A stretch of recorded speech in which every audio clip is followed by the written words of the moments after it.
everyone, welcome back to another YouTube video, and in this video I'll be showing you guys how to fix Google Drive file preview not working on iPhone. First of all, you're going to update the app by going to your app store, search for Google Drive, and then see if there is an update button. If there is, make sure to update your app to the latest version. Then try opening the file in Safari if preview fails in the app.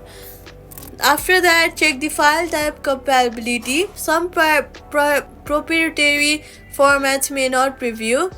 Then, safety tip: do not open unknown file types from untrusted senders. Quick fix: download the file to your device and open it with a compatible app.